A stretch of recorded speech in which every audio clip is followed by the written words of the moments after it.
ನಿಮ್ ಓಟ್ ಇಲ್ಲ ಅಂದ್ರೆ ನಿಮ್ಗೆ ಗೃಹಲಕ್ಷ್ಮಿ ಇಲ್ಲ, ಗೃಹ ಜ್ಯೋತಿ ಇಲ್ಲ, ಅನ್ನಭಾಗ್ಯ ಇಲ್ಲ, ಯಾವ ಸ್ಕೀಮು ಬರುದಿಲ್ಲ. Emotional damage. ಒಂದು ಫಾರಂ ನ ಎನ್ಯುಮರೇಷನ್ ಫಾರಂ ಅಂತ ನಿಮ್ ಮನೆ ಬಾಗಿಲಿಗೆ ಕೊಡ್ತಾರೆ. 3 ಸತಿ ಬರ್ತಾರೆ. ಒಂದ್ ಸತಿ ನೀವಿದ್ರೆ ಬರ್ತಾರೆ, 2ನೇ ಸತಿ ನೀವಿಲ್ಲ ಅಂದ್ರೆ ಬರ್ತಾರೆ, ಒಂದೇ ಸತಿ ಕೊಡೋದವ್ರು 3 ಸತಿ. ಯಾರು ನಮ್ಮ ಮನೆ ಬಾಗಿಲಿಗೆ ಬರಲೂ ಇಲ್ಲ, ಯಾವುದೇ SIR ಫಾರ್ಮ್ ಕೂಡ ತಂದು ಇರಲಿಲ್ಲ. ಬೆಳಿಗ್ಗೆ ಒಂದು ಫೋನ್ ಬಂತು, SIR ಫಾರ್ಮ್ನ ನೀವು ನಾರಾಯಣ ಸ್ಕೂಲ್ ಹತ್ರ ಬಂದು ಕಲೆಕ್ಟ್ ಮಾಡ್ಕೊಳ್ಳಿ ಅಂತ. ಅಲ್ಲಿಗೆ ಹೋಗ್ತಾ ಇದೀನಿ ಕಲೆಕ್ಟ್ ಮಾಡ್ಕೊಳ್ಳೋಕ್ಕೆ.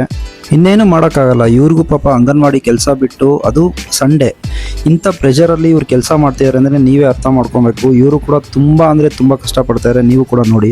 ಆಯ್ತು, ನಾವು ಒಪ್ಕೊಂಡು ಕೆಲಸ ಮಾಡ್ತೀವಿ, ಆದರೆ ನಮಗೆ ಸಮಯ ಬೇಕು. ಇಲ್ಲಾಂದ್ರೆ ಎಲ್ಲ ಡಾಕ್ಯುಮೆಂಟ್ಸ್ ಎಲ್ಲ ತಪ್ಪಾಗೋದನ್ನ ಮತ್ತೆ ಅದನ್ನೇ ತಿದ್ದುಪಡಿ ಮಾಡಿಸ್ತಾರೆ, ಮತ್ತೆ ಡಬಲ್ ಕೆಲಸ ಆಗುತ್ತೆ.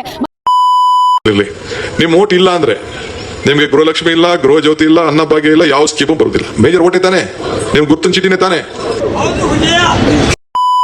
ಏನಿ SIR ಸ್ಪೆಷಲ್ ಇಂಟೆನ್ಸಿವ್ ರಿವಿಷನ್ ಯಾರು ಮಾಡ್ತಿರೋದು? ಎಲೆಕ್ಷನ್ ಕಮಿಷನ್ ಆಫ್ ಇಂಡಿಯಾ ಅವರು, ಮೀನ್ಸ್ ಸೆಂಟ್ರಲ್ ಗೌರ್ಮೆಂಟ್ ಅವರು.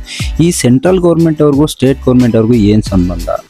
ಅದು ಅಲ್ಲದೆ ಇವರು ಎಲೆಕ್ಷನಲ್ಲಿ ಗೆಲ್ಲಕ್ಕಿಂತ ಮುಂಚೆ ಕ್ಯಾಂಪೇನ್ ಮಾಡಿ ಏನಂತ ಹೇಳಿದರು, ಗೃಹ ಜ್ಯೋತಿ ಕೊಡ್ತೀವಿ ನಾವು, ಜ್ಯೋತಿ ಭಾಗ್ಯ ಕೊಡ್ತೀವಿ, ಇದೆಲ್ಲ ಇವರೇ ಹೇಳಿ.